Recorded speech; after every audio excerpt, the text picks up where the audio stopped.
După cum se apleacă sau se ridică, mie îmi par uși.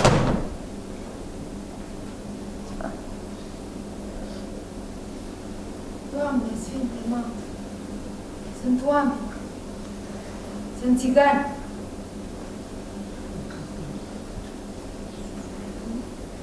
Sunt 6, plus un băiețandru care îi supraveghează. Scot nisip din râu. Lucrurile sunt acoperite cu un strat gros de smoală. Poartă lanțuri de fier la picioare și un jug la gât.